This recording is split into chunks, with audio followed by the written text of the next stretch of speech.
I'm Isaac Hayes III, founder and CEO of Fanbase. And right now, we're accepting investors in our $17 million round to revolutionize the future of social media. Today, for just $399, you can own 60 shares of stock in Fanbase at $6.65 a share. Go to startengine.com/fanbase and invest today. While the big platforms have grown too massive and disconnected from their users, Fanbase is building a platform where creators and users truly come first. We've already raised $4.8 million from everyday investors who believe in this vision, and now you can join them. This is your chance to invest in a social media tech company with over 1 million users that is disrupting media by allowing anyone to reach all of their following and monetize their content from day one. The market is changing, big platforms are failing to serve their users, and Fanbase is stepping up to fill the gap. Don't wait until it's too late. Invest now. Invest for yourself and your future. Go to startengine.com/fanbase and own the future of social media.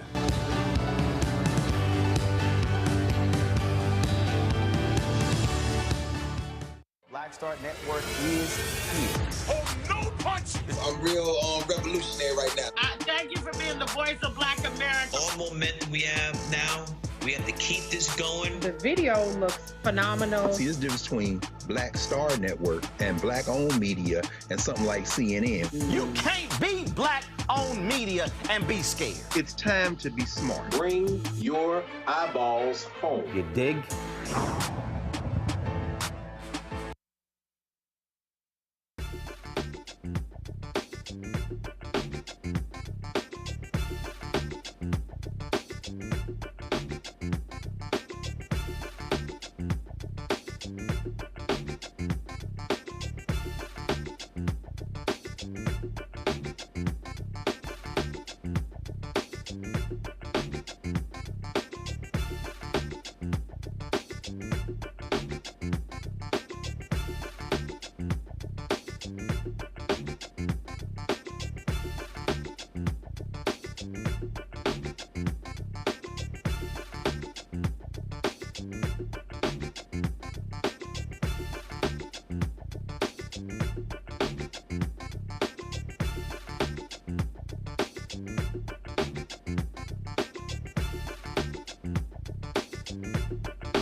Today is Thursday, January 23rd, 2025, coming up on Roland Martin Unfiltered, streaming live on the Black Star Network. Folks, there's a significant plan underway. The twice-impeached, criminally convicted former President Donald the Con Trump and his associates are on a mission to defund Black America. I'm going to break down for y'all why this is a continuation of what we saw in the first and the second reconstructions. Democratic Congressman Jim McGovern is calling out the GOP, the supposed party of law and order, regarding the pardons of the white domestic terrorists on January 6th. We'll also talk about how Donald Trump, listen up all you FBA people, how he pardoned 2 former D.C. cops who were convicted related to the shooting death of a black man in Washington, D.C. But you also know that they actually tried to cover up what took place. The judge who issued a temporary block on Trump's executive order, a Reagan-appointed judge, rips his idiotic attorneys. And CNN unveiled its new lineup today. Why are they screwing the one anchor who has the audacity to challenge the liars in the White House? That's Jim Acosta. Oh yeah, it's time to bring the funk on Roland Martin Unfiltered on the Black Star Network. Let's go. He's got it. Whatever the miss, he's on it. Whatever it is, he's got the scoop, the fact, the find. And when it breaks, he's right on time and it's rolling. Best believe he's knowing. Putting it down from sports to news to politics. With entertainment just for kicks, he's rolling. It's on go, roll, roll, y'all. It's Roland Martin, yeah.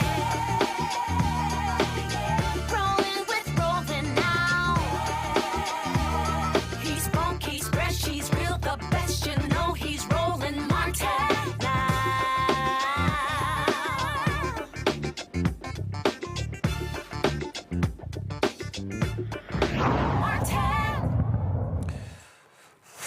drugs-loving thugs.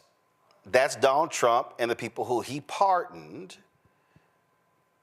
who participated in the January 6th assault on the U.S. Capitol. And if you want to see how sadistic, shameful, and despicable this idiot is, all you have to do is listen to what the twice-impeached, criminally convicted felon con man said during an interview with Sean Hannity. Listen to this stupidity. You were very straightforward. You said you would pardon these people that were sentenced for January 6th. No, totally. You did. The only criticism or pushback I've seen is about people that were convicted or were involved in incidents where they were violent with police. Why did they get a pardon? A number of reasons. Number one, they were in there for 3.5 years, a long time. Right. And in many solitary confinement. Yeah. 3.5 years, a long time. Really? A long time. Tarrio got sentenced to 22 years. The Oath Keeper, he's the Proud Boy. The Oath Keeper, he got sentenced to 18 years. 3.5 years, a long time? Anyway, press play. Like nobody's ever been treated so badly. They were treated like the... Oh my God, some of them were in solitary confinement, treated like nobody ever has been treated. Would you like to see the names of former Black Panthers who spent 20 and 30 years in solitary confinement? Idiot, press play. Worst criminals in history. And you know what they were there for? They were protesting the vote because they knew the election was rigged and they were protesting the vote. And that you should be allowed to protest a vote. You should be allowed to. You know, when the day comes... But you shouldn't be able to invade the Capitol. No, ready? Most of the people were absolutely innocent. Okay, but forgetting all about that, these people have served horribly a long time. It would be very, very cumbersome to go and look. You know how many people we're talking about? 1,500 people. Almost all of them should not have been, this should not have happened. And oh my God, it would be so cumbersome to have to go through that list. Do y'all remember when 2,500 people were pardoned by Biden? That's more than 1,500. Y'all do know there's a process for pardons. There's literally an entire department in the Department of Justice that actually deals with this. But this was just too cumbersome because y'all know I got ADD and y'all know I don't read. And so I wasn't gonna sit there and go through this case by case. What the hell? I'm pardoning everybody. Press play. I think it's this.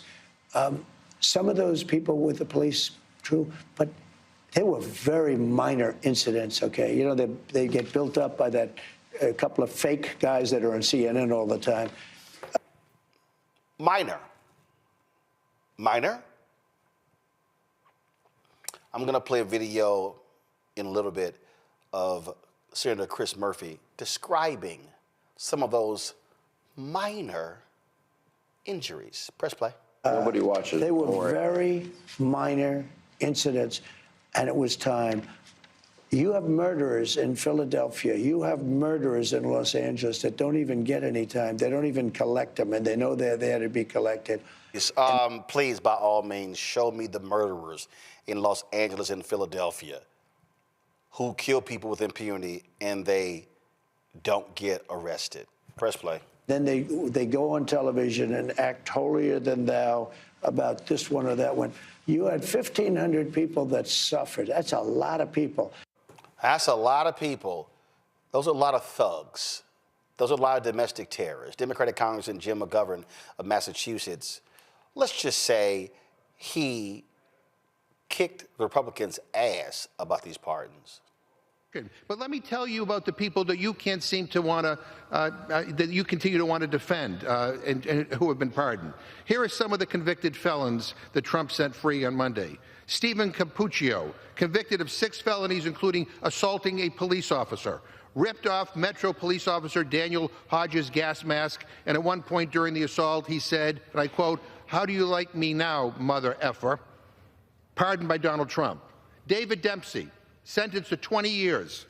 He stomped on police officers' heads struck an officer in the head with a metal crutch and attacked police with pepper spray and broken pieces of furniture. He also attacked a fellow rioter who was trying to disarm him, and he has a demonstrated history of political violence, pardoned by Donald Trump. Enrique Tarrio, sentenced to 22 years, former national leader of the Proud Boys, a domestic terrorist far-right militia. He was found guilty of seditious conspiracy, helped plan the January 6th attack, and made sure it was violent, pardoned by Donald Trump. Guy Reffitt, sentenced to 7 years and 3 months. He brought a gun, zip ties, body armor, and a helmet to the Capitol, presumably to try to take hostages in an attempt to keep Trump in office after he lost, pardoned by Donald Trump. Daniel Joseph D.J. Rodriguez, sentenced to over 12 years. He repeatedly tased Officer Mike Fanone, shocking him in the neck multiple times and causing him to lose consciousness and have a heart attack. He was pardoned by Donald Trump. Patrick McCaughey III, sentenced to 90 months. He assaulted police, beat their faces and bodies with riot shields and batons that he stole for them, pardoned by Donald Trump. Peter Francis Stager, sentenced to 4 years and 4 months. He pled guilty to assaulting an officer with a deadly weapon, on video declaring every single one of those Capitol law enforcement officers, death is the remedy. Those are his words. That is the only remedy they get. Pardoned by Donald Trump. Julian Cater, sentenced to 6 years, attacked Officer Brian Sicknick with pepper spray. Officer Sicknick died the next day after suffering 2 strokes. Edward Jake Lang was on trial for 11 charges, including swinging a baseball bat at officers. In addition to his January 6 charges, he began organizing a nationwide network of armed militias in all 50 states, pardoned by Donald Trump. Mr. Speaker, criminals pardoned were not tourists. They were not peaceful. They were violent criminals. And here's just one example. Daniel Ball's case was dismissed today, and he was released from jail. Why was he in jail? He was being held in pretrial detention because of what a judge described as, quote, some of the most violent and serious offenses of any of the charges being brought against participants in the January 6th events, end quote. That includes hurling an explosive device into the Lower West Terrace tunnel of the Capitol, the scene of some of the most egregious violence against police that day. Some officers suffered from hearing loss for months. But get this, Mr. Speaker, Mr. Ball has already been arrested again on federal gun charges. And he was already a 2-time convicted felon for, and I quote, domestic violence battery by strangulation and resisting law enforcement with violence. Yeah, he already arrested again. This is who the president pardoned. This is why my Republican friends are silent, because this is indefensible. Remember that idiot said in the news conference when a reporter asked him, he's like, oh, we're going to look into that. Dumbass, you already issued the pardon. Congress House Minority Leader Hakeem Jeffries said, quote, House Republicans are celebrating pardons issued to a bloodthirsty mob that violently assaulted police officers on January 6, 2021.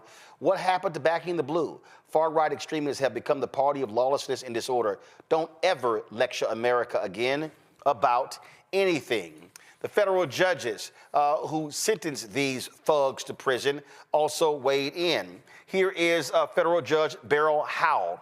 No national injustice occurred here, just as no outcome determinative election fraud occurred in the 2020 presidential election.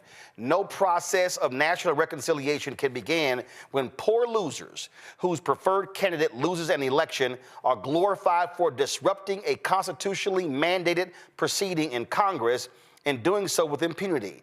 That merely raises the dangerous specter of future lawless conduct by other poor losers and undermines the rule of law. Yet this presidential pronouncement of a, quote, national injustice is the sole justification provided in the government's motion to dismiss the pending indictment. Federal Judge Tanya Chutkan, this is what she said. When it comes to this particular ruling, the dismissal of this case cannot undo the rampage that left multiple people dead, injured more than 140 people, and inflicted millions of dollars in damage. It cannot diminish the heroism of law enforcement officers who struggled facing serious injury and even death to control the mob that overwhelmed them. It cannot whitewash the blood, feces, and terror that the mob left in its wake. And it cannot repair the jagged breach in America's sacred tradition of peacefully transitioning power. In hundreds of cases like this one over the past 4 years, judges in this district have administered justice without fear or favor. The historical record established by those proceedings must stand unmoved by political winds as a testament and as a warning. The Proud Boys and the Oath Keeper who were released, they said retribution needs to be had against the judges and the courts when it comes to what took place here. So what Donald Trump has done, he has actually unleashed these thugs on America. While he condemns violent immigrants, what he is doing, he is embracing, loving, coddling, holding, caressing, and kissing the ass of violent white domestic terrorists, and even in the case of Tario, a Hispanic domestic terrorist who chose to unleash their hatred on this country. There are people who are scared. There are family members who turned in their family members who were involved in the thuggish, violent behavior of January 6th. They are now afraid of those family members coming after them. They are afraid that Trump will give them complete cover in all that he does. What we are dealing with, folks, is an unhinged thug. Keep in mind what this thug has also done. He has pardoned 2 former Washington, D.C. cops who were involved in the death of a 20-year-old black man from Washington, D.C. during a police pursuit in 2020. Terrence Sutton of the Metropolitan Police Department was convicted of second-degree murder, conspiracy to obstruct, and obstruction of justice in the case of Karon Hylton-Brown. Lieutenant Andrew Zabaski was found guilty of conspiracy to obstruct and obstruction of justice. Karon was killed in October 2020. The officers say saw him riding a scooter on the sidewalk without a helmet. This prompted the officers to activate their emergency lights and attempt to make a traffic stop. The police pursuit lasted over 10 blocks, during which the officers reached speeds of more than double the residential speed limit. The pursuit led Hylton-Brown into an alleyway, and as he exited, he was struck by an oncoming vehicle. He suffered severe head trauma and died 2 days later from his injuries. We reached out to the attorney representing Karon's mother, Karon Hylton, and were informed that they are not making any comments to the media at this time. D.C. Mayor Muriel Bowser released this statement. Trump pardoned 2 MPD officers involved in a fatal police pursuit, while MPD has long believed that the unfortunate loss of life caused by this police pursuit was best addressed in MPD's administrative processes, not a criminal one. We nonetheless accepted the jury verdicts. We continue to focus on training and discipline to hold our officers accountable to department policy and district law related to pursuits, while keeping our community safe from violent offenders. Now, the MPD, the Metropolitan Police Department, acknowledges Donald Trump's executive action in this matter. The men and women of the Metropolitan Police Department work tirelessly to prevent crime and ensure the safety of those that live in, work in, and visit the District of Columbia. Every day, our members perform inherently dangerous work that requires professional judgment and split-second decision-making. The prosecutions of Officer Terrence Sutton and Lieutenant Andrew Zabaski were literally unprecedented. Never before in any other jurisdiction in the country has a police officer been charged with second-degree murder for pursuing a suspect. These members could never have imagined that engaging in a core function of their job will be prosecuted as a crime. The department recognizes the risk involved in vehicle pursuits, which are reflected in our pursuit policy, but violations of that policy should be addressed through training and discipline, not through criminal prosecution. The department thanks Trump and interim U.S. Attorney Ed Martin for supporting our officers. Now, let me deal with this as best that I can. That is a bullshit statement from the Washington, D.C. Metropolitan Police Department, and that is a bullshit statement from D.C. Mayor Muriel Bowser. I am sick and tired of these people covering cops for their actions. Your police officers pursued a young man on a fucking scooter because he wasn't wearing a damn helmet. That was a simple deal right there. Hey, young man, you know what? You need to be safe. You need to wear we need to wear a helmet with that scooter. But no, that wasn't what happened here. They pursued him, leading to him being hit and him dying. And in your statements, you are kissing the ass of this con man who pardoned 2 cops for their wrongdoing. See, this is what is called weakness. And yes, that is a weak statement from MPD, and that is a weak and atrocious statement from the mayor. That tells me y'all don't give a damn about your citizens. You are kissing the ass of cops. But we told y'all this was going to happen. We told y'all Donald Trump said he was going to give cops 100% immunity for, quote, doing their job. And see, some of y'all said, well, hey, he can't, he can only do it on the federal level. Oh, y'all forgot D.C. ain't a state. So he can pardon cops in D.C. Now, if that was a state prosecution in New York City or Charlotte or Houston or Dallas, whole different conversation. Here's what people need to understand. What is going on here? You are seeing on the end of presidential power. You're seeing what happens when someone uses the power for evil. There's a difference between using it for good and using it for evil. And while I'm on this conversation, I think it's also important to say this here. President Joe Biden, you let a whole bunch of black people down. You're not in office without black people. You don't win South Carolina without black people. And how dare you issue pardons to your family, but not Marilyn Mosby? How dare you ignore the pardon requests from Vice President Harris and from Congressman Jim Clyburn and from so many others who worked for you, people who worked in your administration, who talked to you? Are you serious? You couldn't issue a pardon to Sandy Jackson, the former Congressman Jesse Jackson Jr.? Fine. Not a full pardon. Fine, a clemency. You couldn't do any of that. Oh, but you protected your family. And so, yeah, Biden is deserving of criticism for his failure to issue pardon. No, there was some black folks who he did pardon. But it was a whole bunch of people who were deserving who he did not. People who went to the mat. And let me tell you something, President Joe Biden. If Congressman Jim Clyburn comes to me, the man responsible for putting my ass in office, and says, Joe, here's my list, you know what you do? You see, thanks, Jim, pardon Jim's list. That's actually what you do. So it needs to be said that Biden should be called out for the black folks who he did not pardon, but he found time to pardon his family members. But people need to understand what's happening here. Especially all of y'all Negroes who comments in the chat room.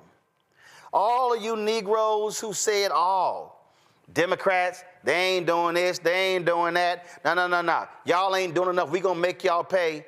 Well, please tell me 3 days in, how's that working out? Please tell me 3 days in how that's going. Oh, and I'm just letting y'all know. The Civil Rights Division, do not be shocked. Let me go ahead and put it on the table. Don't you be shocked when Trump's DOJ goes back to unwind every single consent decree that was negotiated by the Biden-Harris Department of Justice. And then what are all y'all Negroes gonna say? Are you that concerned about, because you think another stimulus check is coming your way, which ain't happening? Are some of y'all so interested in tax cuts? If that's gonna happen, you ain't benefiting from that. And so we must understand that when these liars sat there and said, I disavow Project 2025. I don't know what's in it. I don't want to read it. Some of y'all said, see, Roland, I know why you keep talking about it, because, he said he knew nothing about it. But he seemed to hire every single person who wrote it, and they are enacting every single one of Project 2025 policies. See, can't nobody sit here and say, man, we didn't know. We didn't know this was going to happen. Yes, we did. And we told you, and a whole bunch of you shameful, pathetic, so-called black people who are on your YouTube channels, who are on your social media channels, calling yourself new black media. Man, look at them shields. Look at them shields. Look at them shilling for the Democratic Party. But now y'all got lots to say. Now, I saw one of these dumbasses tweeted, I never told nobody not to vote for somebody, but you sure had a hell of a record of running down Biden and Harris and essentially supporting Trump with your comments, you bastard.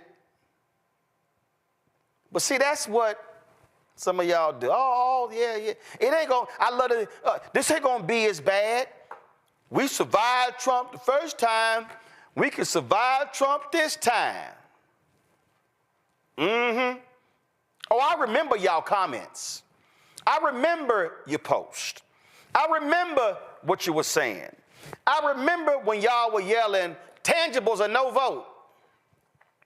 I remember a whole bunch of y'all who were yelling tangibles who wanted economic opportunities. A whole bunch of y'all who were saying, we got to have, Kamala, Kamala, no, her economic plan, it ain't good enough. Whole bunch of y'all were yelling and screaming about, we need this and we need that, and we want an economic plan just for black people. I'm going to deal with that in a second, the effort to defund Black America. But I need y'all to understand that there will not be any justice for black lives being taken on the federal level for the next 4 years. I don't think, I'm going to go ahead and put it down right now. I do not believe the Department of Justice Civil Rights Division under the twice-impeached, criminally convicted felon, con man, thug Donald Trump. I don't believe they're going to pursue hate crime charges against anybody. If it involves somebody black, y'all, that ain't happening. I don't believe you're going to see them investigate a single police department. I don't believe, now mind you, they only did one last time. A small department in Louisiana. I don't think for a second you're going to see them investigate any wardens, any jailers. If you are a civil rights attorney, the door has not only been slammed shut in your face, they have simply not just locked it, they have welded that son of a bitch shut. There will be no bank of justice. There will be no place where we can go to seek recourse. And by the way, they're labeling anybody at Soros District Attorney, and they want to take them out too. But we tried to tell you. And if you believe that BS, and now you're whining and complaining, all I got for you is Scarface's No Tears. I'll go to my panel right now. Dr. Greg Carr, Department of Afro-American Studies, Howard University, joins us right now. Dr. Larry Walker joining us from Orlando, California. Doctor, glad to have you here. Then we got the Gumbo Queen, Dr. Nola Haynes, who's here as well. Yes, I said that. Let me just get right into this thing. And I'm gonna go to you first, Larry. I really don't think these folk who are watching and listening really and truly understand the living hell that has been unleashed on America for non-white people. So, Roland, what's happening is a reverse of the Great Society programs and these monumental civil rights laws over the last several decades. And let me be clear, the Great Society programs were civil rights bills that now, even though they were specifically designed to address issues of de jure segregation and, positively impact the lives of all Americans. So we heard a lot of conversation the last 24 hours about the executive order relating to contractors and in terms of discrimination based on race, sex, religion, et cetera. But that's just the tip of the iceberg. It's just getting started here. And so we have to be really clear, like I said, in terms of the progress that Black folks have made in terms of entering the Black middle class, supporting Black institutions. There's an attempt to rewrite all that. The framing is DEI and various other catchy phrases. But the reality is a focus on reversing the gains of the Civil Rights Act. Let me also know, and I know Dr. Carr knows this, we've seen this response to Black progress before, from the Red Summer of 1919 to Richard Nixon and his efforts to make life difficult for Black folks. So this is not new. So I recommend we continue to invest in Black institutions. But it's really important for Black folks to understand we've got literally 4 years of this. And so we need to have a concrete plan of action on how we respond to this and how do we regain a lot of the civil rights we're going to lose over the next several years. And lastly, for those folks who didn't vote the way they needed to vote, you're about to find out like everyone else. And also to the folks out there outside of the Black community, Social Security, Medicare, Medicaid, all of these other things that all people in this country depend on, you're also about to find out. But unfortunately, Black folks will pay the bigger price because of how racism works in America. Nola, you're on mute.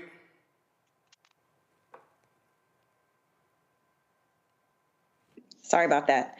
The thing that keeps playing in my mind over and over is this constant return to the militias. This has been a problem in this country since the founding of this country. And what the president essentially did when he let 1,500 violent people out of jail, when he pardoned them, he gave them a blank check to terrorize. He said, it is okay, I got your back, because now you're not only loyal to me, you're angry, and you're going to want to do what I tell you to do. That is the part for me as a terrorism expert that truly bothers me. It scares me. I have been telling women, please go to self-defense classes, learn how to defend yourself, because legally a militia has been released from prison. And they are going to do whatever it is that they want to do because the president has their back. That is the one thing that I think about. And I just want to give one quick example. So Harry Dunn had posted on Blue Sky from Sergeant Gunnell. This is what it says. Sergeant Gunnell sent me this picture. This is his call log. Each call is an automated Department of Justice notification saying the defendant you testified against is being released from the Department of Corrections. And then it is a long call list of at least 10 times that the Department of Justice called this man to say, the people you testified against, the January 6th insurrectionists, are getting out of jail. So good luck. That's what keeps rolling over in my mind. That is what people voted for. That is people that stayed home and did not vote. That is what the agitators and the chaos agents, that's what you did. While people like us on this show, we weren't just ranting and raving. We weren't being histrionic. This is experience. This is expertise. And we tried to tell you. And so we're now, all of us are finding out. Greg. I agree, of course, with what has been said. And Nola, thank you for saying that. Our brother Mike Harriet wrote a column in his website, Contraband Camp, where he said, they F around, we find out. So we will bear the brunt of this. And I just want to reiterate something. I think people have heard me say this many times everywhere. I have no investment in this criminal enterprise. There's an accident of birth. We were drugged here in chains. And so it has to be renegotiated. My support of the strategies that we have all, as you say, Nola, have been talking about now for a couple of years was based on one thing and one thing only: self-defense. Another way, harm reduction. Well, we're in it now. And now that we're in it, and I can't wait to hear you walk through Reconstruction and make the comparisons, Roland, this is a criminal enterprise that was always headed here. Now, if you didn't want to do it the easy way, then let's dance the hard way. And here's what we're seeing. This is, and that was to my friends, as Gerald Horn calls them, our friends on the left. In fact, Roland, maybe you can reach our brother Cornel West. Time to talk, Cornel. You were talking a lot before the election when you ran for president. Let's talk now, because we were going to try to do it the easy way. Now we do it the hard way. Martin Luther King is not a hero because he did the easy thing. He didn't run for president. He said, "I'm not a politician." He did the hard thing. So let's get Brother Cornel in. Let's hear what he has to say now. That having been said, what for these January 6 folk, the pardons are about one thing before anything else. And of course, Donald Trump didn't read any of them. When you read Project 2025, you understand we're in stage 4 now.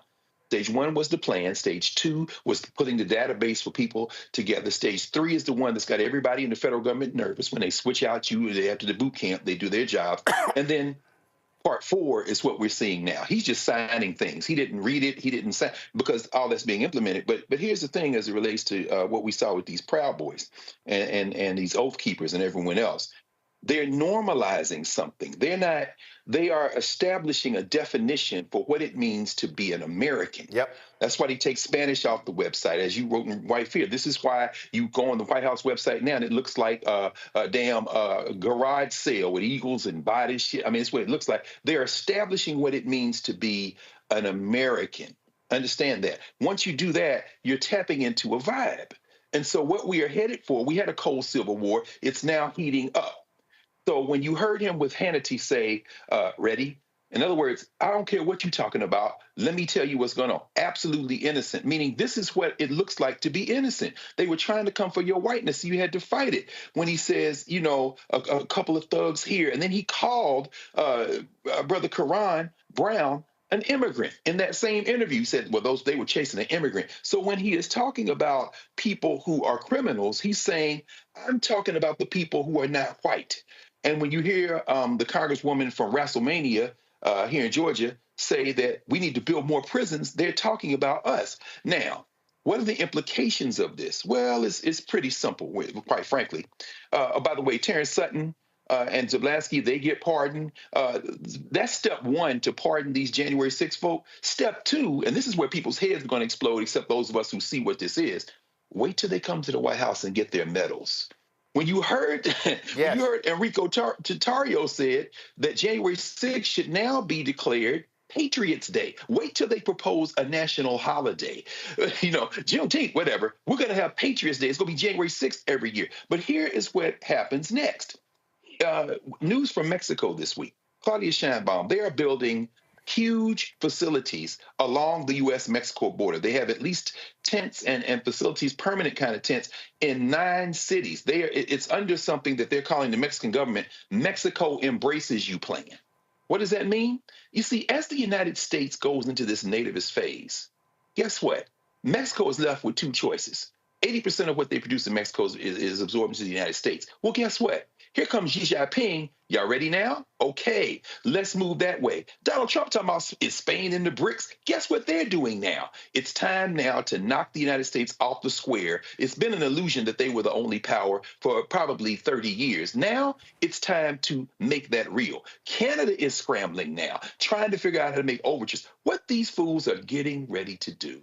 And I can't say that I am not I'm very enthusiastic about it, quite frankly. There'll be some pain, but I'm very enthusiastic about it. They're getting ready to tear it up, friends. They are getting ready to tear it up. And how many times have you heard us say that? But guess what? They F around. We're going to find out. They're going to find out, but they don't care. So this isn't about appealing to any common framework. There is no common framework. What they're telling you right now, in the words of the 19th century and Reconstruction, this is a white man's country. Deal with it. And we are going to deal with it, friend, because it's not a white man's country. It's not a white man's world. And you know who's going to find out at the end? These white boys. So, folks, we're going to take a quick break. When we come back, I'm going to further explain what this defund Black America is all about. But I need to keep telling y'all, this ain't the first time we've been here. This is literally American history. But too many of us have seemed to forget. I'll be right back on Roland Martin Unfiltered on the Black Star Network.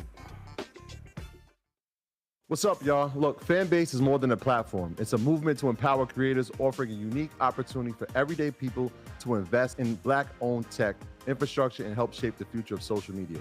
Investing in technology is essential for creating long-term wealth and influence in the digital age.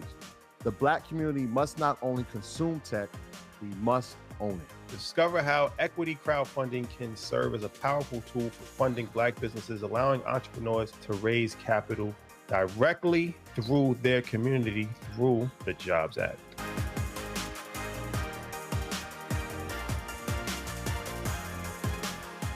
Coming soon to the Black Star Network. Well, y'all, when you're on that stage or when you're and you're seeing 2 and 3 or 4 generations in the audience, that's got to speak to you about the power of what y'all have become. Oh, most definitely. I think we were doing our show before our break, and remember, I was watching this kid. I could not take my eyes off him because he was about 9 or so. He was sitting in the front row with his over on the right-hand side. Yes. I was amazed that this kid knew everything, and I was like tripping to see how many songs this kid actually knew. And he knew them all. And he knew them all. We had to go over there and bring him on stage and take a picture with him, at the end of the show and stuff, because it was just that amazing. It's like, this is crazy. The music travels everywhere, like what Philip was saying, seeing this young kid. Then you hear our songs on commercials, cold commercials. Then you have the younger ones that hear our music in animation.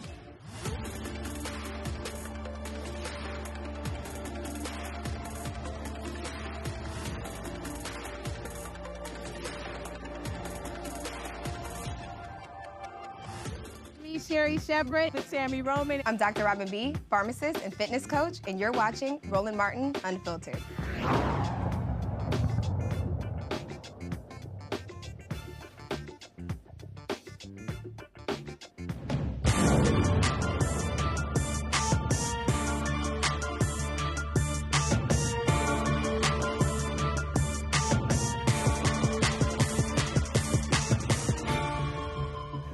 So, folks, last night we had a conversation on the show where I talked about these executive orders and how MAGA and Donald Trump, how they are specifically targeting Black America with these orders. Now, many folks are like, well, man, I don't know about all of that. But what have I always told y'all? You have to follow the money. That if you're not having a money conversation, you're not having an American conversation. So you often hear me refer to the reconstruction periods on this show. And I mention that all the time. Why do I mention that? It is because you've heard me also say, in the history of America, every time there's been a period of Black success, there's been a longer period of white backlash. And see, now you got people like Senator Bernie Sanders and Senator Chris Murphy and others, and who just, for them, no, this is not race, this is class. That's not what it is. But no, they're wrong. They're absolutely wrong. See, what you have to realize is that if you go back to the first Reconstruction, and if you really want an understanding of this, and I guarantee you, if Greg was at home, he would reach back and grab it if he was there. If you really want to understand this, you have to understand this. This is called Black Reconstruction in America, 1860 to 1880, written by W.E.B. Du Bois. This here, y'all, for those of you, if you include the bibliography, if you even include the index, this is a 746-page book where he talks about the period of Reconstruction. What is the period of Reconstruction?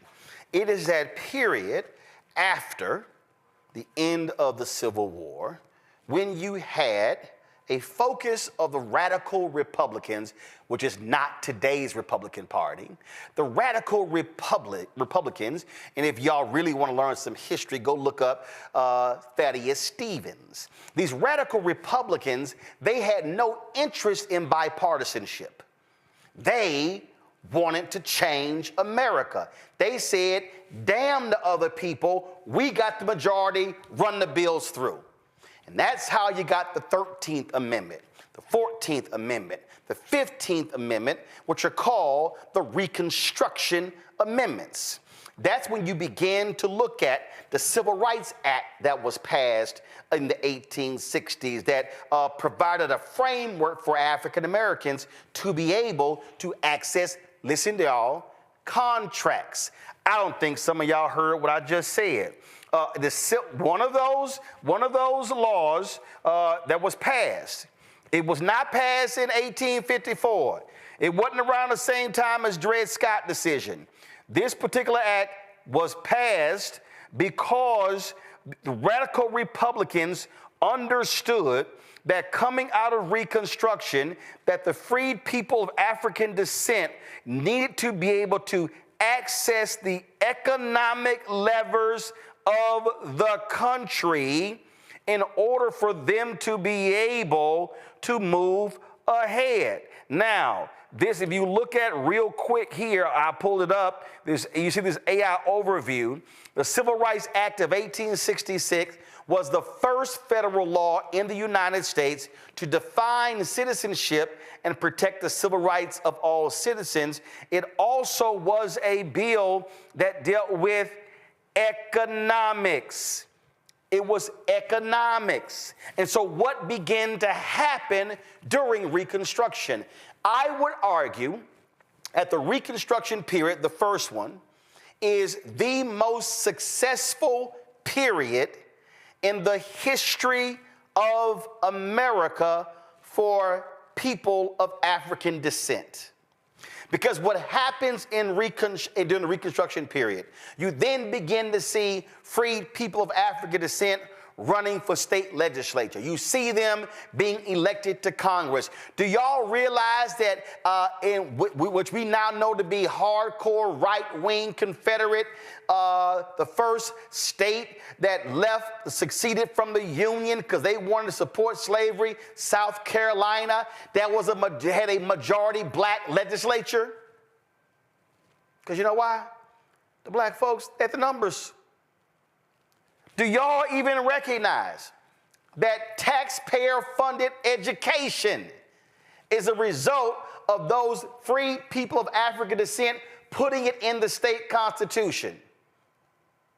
James D. Anderson's book, The Education of Blacks in the South, 1860 to 1935, details that.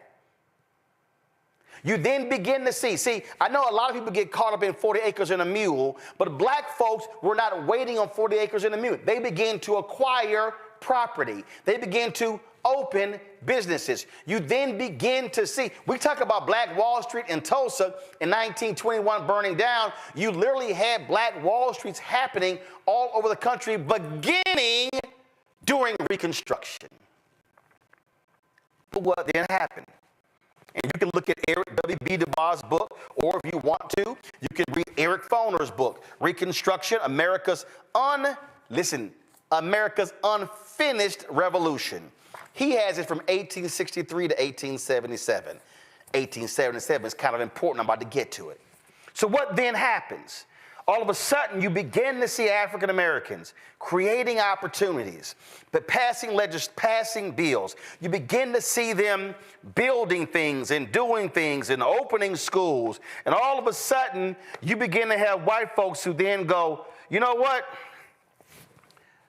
That's enough. We done enough for these Negroes. Listen, we about tired of hearing about all this stuff we need to do. Yeah, I know we had them enslaved for 200 plus years, but can we just move along? We don't have time. White America started getting tired of doing things for those people. We've done enough for those people. Then there's an election, 1876, a contested election. Sounds quite familiar. And so the Republicans and the Democrats then all of a sudden begin to say, well, you know what? The Democrats say, well, hey, why don't we do this here? We're going to let y'all go ahead and y'all can go ahead and y'all had a presidency.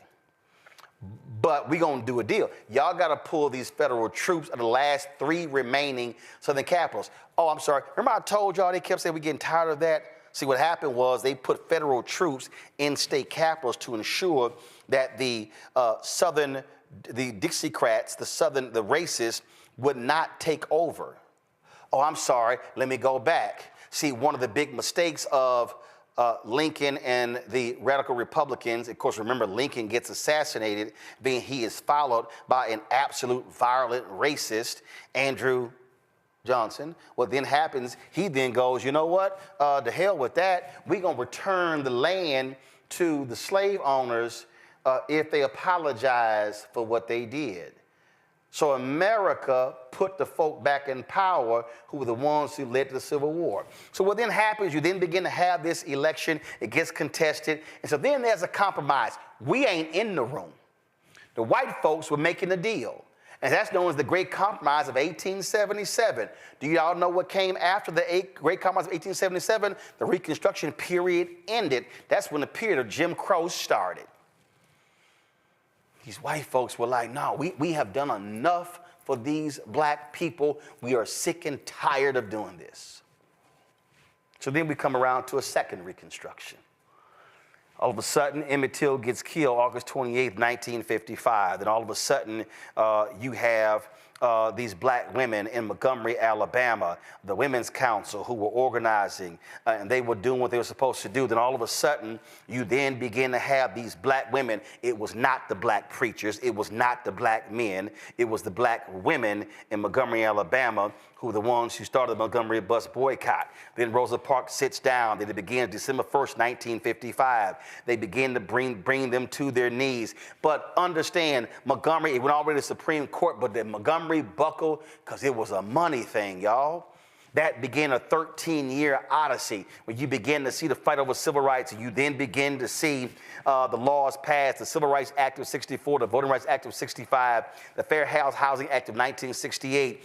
And guess what happened? You had these Republicans who actually were supportive of civil rights, and all of a sudden Barry Goldwater runs for president in 1964. He was a senator from Arizona, and then what does Barry Goldwater do? Barry Goldwater then, he opposes the Civil Rights Act of 1964. That was his bedrock. King was so offended by that King actually campaigned for President Lyndon Baines Johnson in 1964, something that he never did. But they said it was so important for Goldwater not to win because Barry Goldwater was going to stop civil rights in its tracks. Why is that important? Why is Barry Goldwater's opposition to the 64 Civil Rights Act so important? Because the 64 Civil Rights Act dealt with public accommodations. It dealt with you couldn't bar people from restaurants and transportation. It went on and on and on. Oh, well, I'm sorry, that means that you couldn't bar people. You could not discriminate against people. And so guess what? They inserted women into the 64 Civil Rights Act. That racist from Virginia, Judge Smith, thinking that would kill the bill, it actually helped pass the bill. That's important because you can now go to Title IX, and that's one of the reasons why it was passed, because of the 64 Civil Rights Act. It's a provision of the Civil Rights Act. So why is this important? Because what happens? King gets killed April 4th, 1968, assassinated. 69. Nixon becomes president. Arthur Fletcher brings in forth affirmative action. You have a period from 68 to the early 80s where black mayors begin to take over. You begin to see contracts, quotas, affirmative action, dollars. Second Reconstruction. You had dollars flowing during the first one. You had dollars flowing during the second one. All of a sudden you get to the 80s. Nixon, he's gone. Carter's president. Reagan runs. Oh, the same President Ronald Reagan, who he was governor of California, running for governor of California, supported a bill for white folks not allowing them not to sell their houses to black people. Some of y'all gonna pay attention. The same Reagan who became governor, who when the Black Panthers brought their guns to the state capitol, they immediately outlawed carrying long rifles. They said, oh, hell no, even though that was actually legal. The same Reagan who changed the rules that caused for tuition in college for you to be charged because they did not want the regular, ordinary, common man to become educated. Man, some of y'all are gonna have to learn some damn history. So what then happened? So here you've appeared from 69 to about 82, 83. And Reagan wins in 1980, inaugurated in 1981. What does Reagan then do? Reagan begins to go after affirmative action programs. You then begin to see the lawsuits happen. Then you begin to see the decisions coming down out of the Supreme Court where they then begin to put constraints on affirmative action. That's an economic situation. And Reagan in his 8 years begins to unleash holy hell economically against black people. And then what happens on May 25th, 2020? George Floyd is killed. George Floyd is killed on May 25th, 2020. And folk like me said, y'all, this is the third Reconstruction.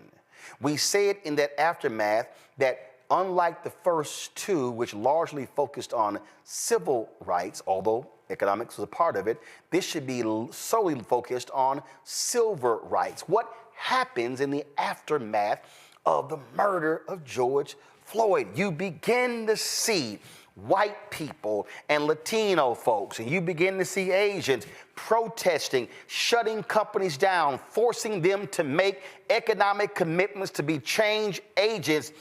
And white conservatives went, oh shit. We can't have this. We cannot have a generation or two of young white people who are reading and being educated about the real history of America. There's no coincidence. The attacks on critical race theory comes after George Floyd's death. Oh, some of you may say, well, I still don't understand. I think what's the deal here? Because the attacks on CRT and the attacks on wokeness were all designed to drive a wedge through conscious white people and the folk who wanted to keep the system the same. You had white people in companies who were forcing them. Adidas announced a $10 million commitment, and the white folks in the company lost their minds so much the next day the CEO said, oh, it's going to be $100 million. Companies pledged 30, 40, 50, 60, 100 billion in economic commitments in the wake of the death of George Floyd. And then the right said, no, we cannot have this. Oh, no, hell no. Remember, May 25th, 2020, Trump was in the White House. We cannot have this because if we have this coalition of young white people who now all of a sudden becomes conscious, who all of a sudden becomes awake, then all of a sudden we are guaranteed to lose elections in the future. And so what do they then begin to do? They begin to complain about books. They begin to complain about what they're seeing in libraries, and what then happens? They begin to run for school board. Moms for Liberty begins to rise up, and so they take all of that fury in 2021 and begin to win, and that goes into 2022. It sets up the return of Donald Trump. But what a lot of people have been missing is that Brown versus Board of Education decision in 1954 leads to, of course, in 1955. And all of a sudden, you begin to see the changes made by those federal judges. And so the hardcore right goes, damn it, We got to combat this. And the civil rights laws beginning to come in 1960, and they said, no, we can't have this. And then all of a sudden, because of what black people did, fighting for civil rights, and then it was black people's fighting for civil rights, which opened the doors for immigrants to be able to come into the country. Thank you, Indian Americans. You're welcome, Pakistani Americans. You're welcome, Asian Americans, because that's black people make that happen. Then the white folks said, oh, hell no. This all of a sudden, this multiracial America, we ain't having that. That's why you begin to see rich folks, the Mellons of the world, begin to fund the Heritage Foundation, fund the conservative think tanks, because they needed to establish a structure to reframe America, because we cannot have a multiracial America where these people are going to be in power. So we are going to attack economics, affirmative action. We're going to attack voting rights. We're going to attack everything which is the underpinning of the society. All these things happen, which is why, folks, you have a Robert Mercer, billionaire, funder of Breitbart. What does he do? This is what he said. Go to my iPad. Mercer often argued that the 1964 Civil Rights Act was a mistake. According to the New Yorker, a former employee claimed that Mercer asserted repeatedly that African Americans were better off economically before the civil rights. Mercer allegedly claimed that black people were racist, and they were no more racist, that there were no more white racists. He said black people were racist and that there were no more white racists. That's the billionaire Robert Mercer, who was one of the biggest funders of Donald Trump in his 2016 election, who was the chief funder of Breitbart. This election, you had Charlie Kirk, the CEO of Turning Point USA, who was organizing and galvanizing young white folks on college campuses all across the country, especially young white men. This is what Charlie Kirk said about the 1964 Civil Rights Act. Be clear, created a beast, and that beast has now turned into an anti-white weapon. Yeah, and that's the reality. And so we just need to fundamentally relook at a lot of our civil rights legal regime. And without that, even though I don't think it's sort of the magic bullet, but I think without that, there's limits to the amount of progress we're going to make. Let's talk about discourse and dialogue. This topic would have been even more forbidden 4 or 5 years ago, but it's now becoming in more and more mainstream circles. Is that because the problem is becoming worse, or but our side is more courageous to confront it? Did y'all hear that? We couldn't talk about this 4 or 5 years ago, but now we can. That's a person who literally has the ear of the person sitting in the Oval Office. We do not understand that the executive orders that have been issued this week, the attacks on affirmative action in colleges and admissions, they are getting rid of programs, scholarship programs. They're getting rid of internship programs. They're getting rid of access. What this is about is the complete attack. And this is the goal of exactly what they did in 1877. This is no different than when the white racists in Mississippi convened the Constitutional Convention in 1890.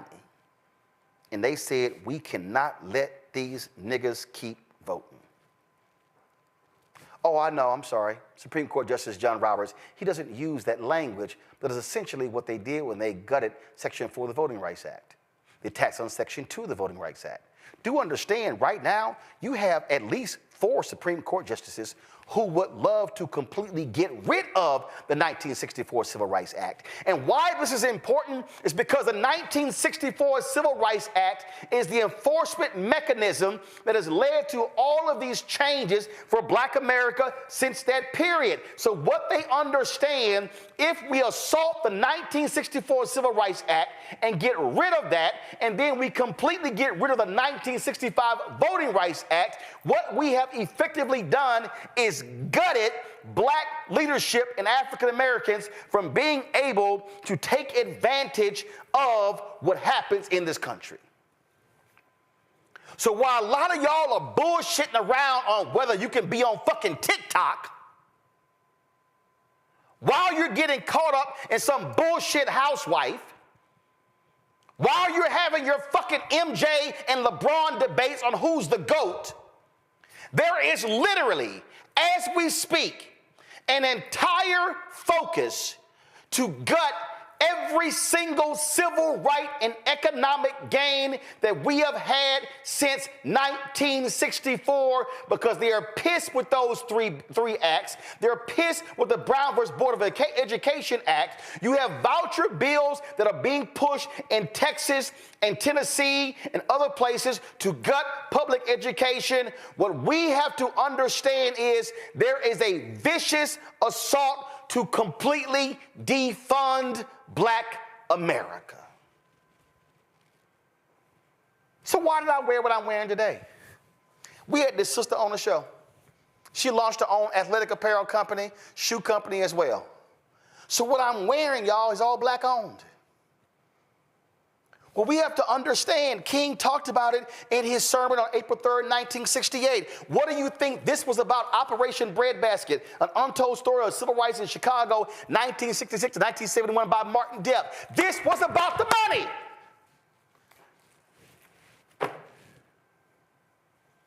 And when you have corporations who are now afraid, who are scared to death, oh, Costco is standing up to them. McDonald's buckled. Walmart buckled. Jack Daniels buckled. If you want to understand what Black folks should be doing, every Black person right now should be saying, the hell with Jack Daniels. Don't ever buy Jack Daniels again. You don't want to stand with us, especially when you are a company that even exists because a Black man showed you how to do it. We should be saying, get Uncle Nearest. Black folks should be saying, Hennessy, where do you stand? Yeah, we're going to stop drinking your stuff too. The only way we are going to counter what is happening right now, this effort to defund Black America, is to say, keep playing with us, we're going to defund your company. Because there are companies that depend upon Black market share. Car companies, soda companies, fast food companies, clothing companies.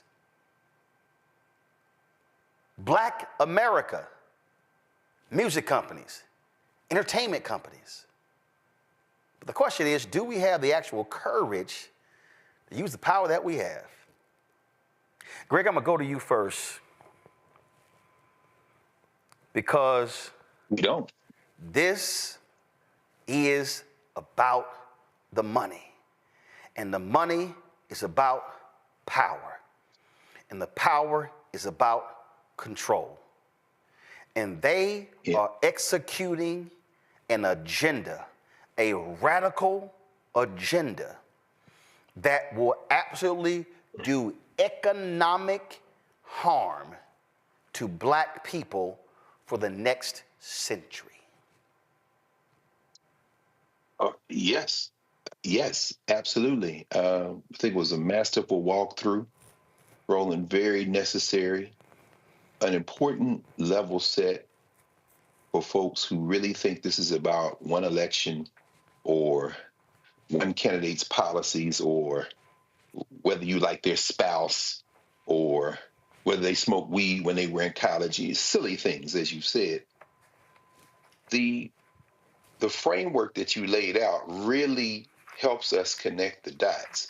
This entire, when I call the United States a criminal enterprise, it's not an original criminal enterprise. It is an extension of a half millennium of criminal enterprise called the modern world system.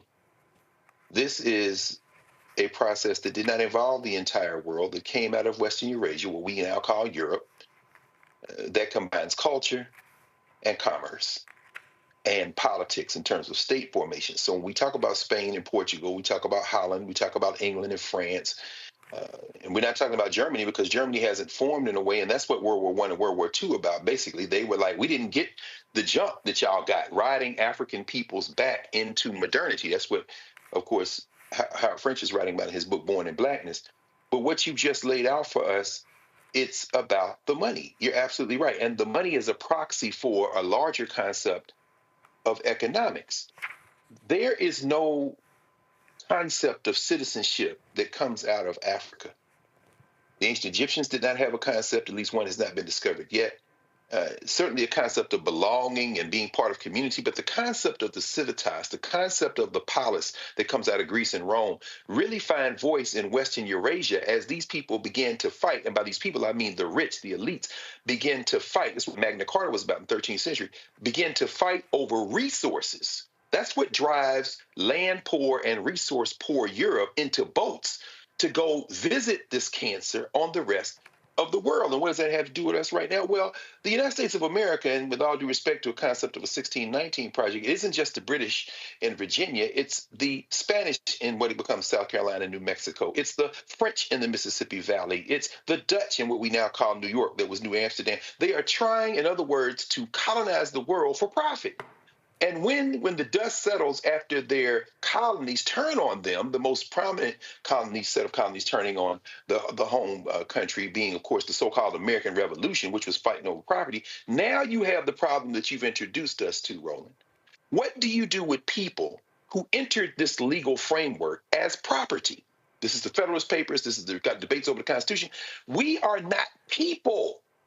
Understand that the idea that Africans are people is a radical concept to these Europeans who saw us the same way they saw the chickens and the gold and the silver and the cotton and the indigo. So what do you do with these people? And here is the problem that they had. You couldn't kill us, and you needed our labor to continue your criminal enterprise. So, Roland, when you laid out the Reconstruction and the Reconstruction amendments, that is the critical thing. When you evoke what is a property document. Understand the U.S. Constitution isn't about rights.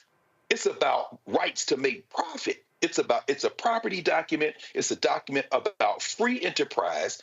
It's a document about trade. Private property is the central concept for the criminal enterprises of these people from Europe and their colonies. And what they codify in the three branches of the federal Constitution is a concept of private property. But one problem.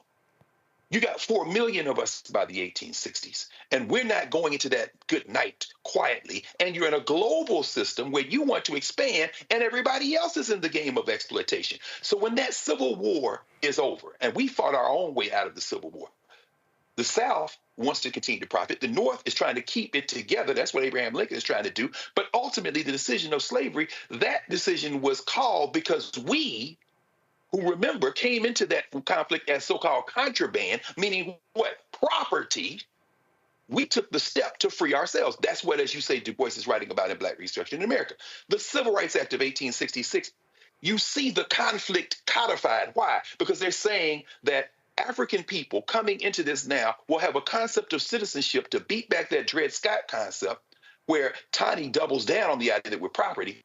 They say, part of that language, which is why Byron Allen seized on it, is that we will now have not just political rights, but the right to make and enforce contracts. Now Africans are in the legal universe no longer as property. Sure, citizenship is emerging, but now there's an economic stake. This is a problem.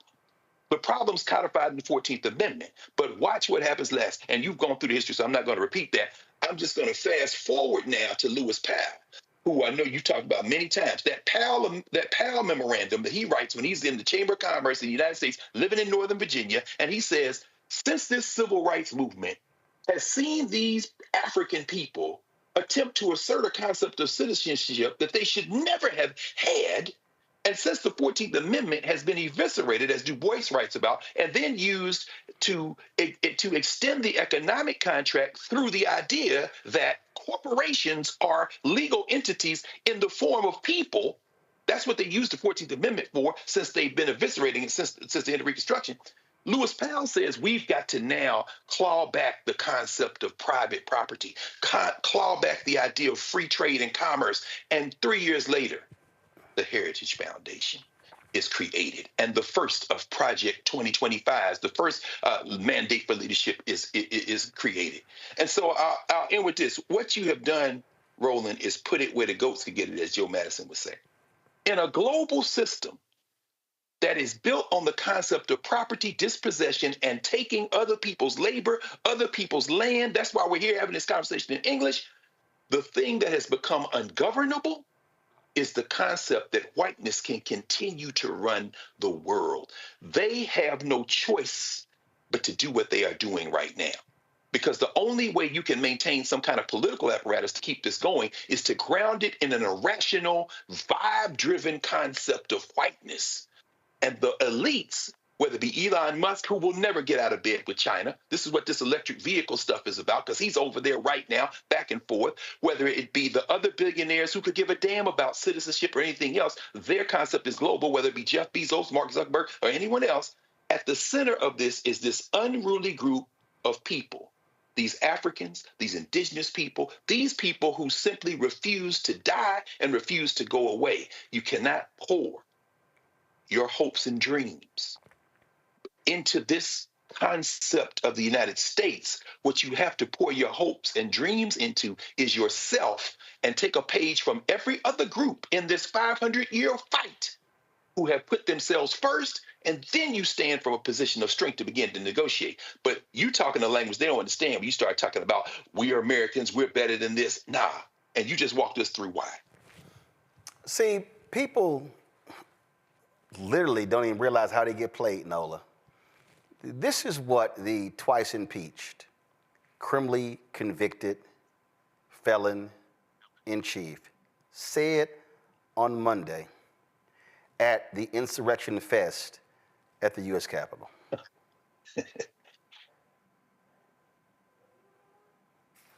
Guys, the video from the inauguration. You had it up earlier. Yes, the video from the inauguration. They're requested when he thanked black people. We had a powerful win in all 7 swing states, and the popular vote, we won by millions of people. To the Black and Hispanic communities, I want to thank you for the tremendous outpouring of love and trust that you have shown me with your vote. We set records, and I will not forget it. I've heard your voices in the campaign, and I look forward to working with you in the years to come. Today is Martin Luther King Day, and his honor, this will be a great honor, but in his honor, we will strive together to make his dream a reality. We will make his dream come true. And what did that liar do? Gut the very things that King fought for. And if you black and you fail for that bullshit, you are a dumbass, Nola. He couldn't even get it out. He couldn't even finish the statement because it wasn't authentic. He couldn't even finish the end of the statement that we're going to make his dream come true. Lies. Lies. And, you know, I'm so happy that we're talking about Du Bois because, you know, in the great debate between Booker T. Washington and Du Bois, in many ways, I am a Du Boisian. And I'm going to kind of come back to this MLK, this kind of worship, you know, at the altar of MLK when it's MLK Day. And I would also say, you know, don't be surprised if they circle back and try to not make MLK a federal national holiday. I'm gonna just go ahead and put that out there. But, you know, as we're having this conversation, you know, Roland, as you're walking us through the different reconstructions, the one thing that is rolling around in my head, and Greg made so many salient points, that question that Du Bois asked in The Soul of Black Folk, how does it feel to be a problem? It is a question that is so salient in this moment, because what you're talking about is Black people have been a problem in this country since the day we were stolen from Africa and brought here illegally. We have been a problem because you can't get rid of us. Everything has been tried. You treated us like cattle. You enslaved us. You put us on plantations. There was Jim Crow, Black codes, everything you can think of. We have survived. And every time we surpass a little bit of surviving and maybe get to thriving, to your point, it is completely taken away from us. And, I had posted something on my Instagram, not the popular speeches from MLK, but it was this one quote that he said, basically, how dare you ask of a man to pull himself up by his bootstraps when he does not own any boots? That's paraphrasing. And so essentially, this is this is the story of Black person, the Black person in America. How do you expect us to continue to fight over and over and over and over when people are constantly trying to steal our boots? The raggedy boots we may have on, that we are proud to wear, and they are constantly trying to take our boots. And I'm such a Du Boisian. I actually have him on my international relations and race syllabus, something that I got a lot of side eyes for, but I don't care. But you really have to think about this in a context of what we've represented from day one in this country. And also, I'm going to bring in Barack Obama into this. The fact that that Black man was the president of this country and pretty much went 8 years unscathed, no major dramas outside of the tan suit, him and his really Black wife, that did something to white America. It drove them insane, right? It literally drove them insane. So everything that we're seeing is successive. Everything is successive. And you want to even go further back to that. I always tell people, if you've never seen BlacKkKlansman, please watch BlacKkKlansman and watch it until the end. Because what Spike Lee does at the end of that movie with David Duke and how they have been generationally trying to get to a Project 2025 moment, they have been putting in the work for generations. They have been reworking and retooling. And this is where we are now. We've made too many strides. There's been a Negro as a president. Oh, no. No. These Black folks are being way too fancy. Way too fancy. We have to snatch their boots. And this is a moment that we're in right now. The snatching of the boots. When you told us to pull ourselves up by our bootstraps, oh, but that's DEI, right? That's not merit.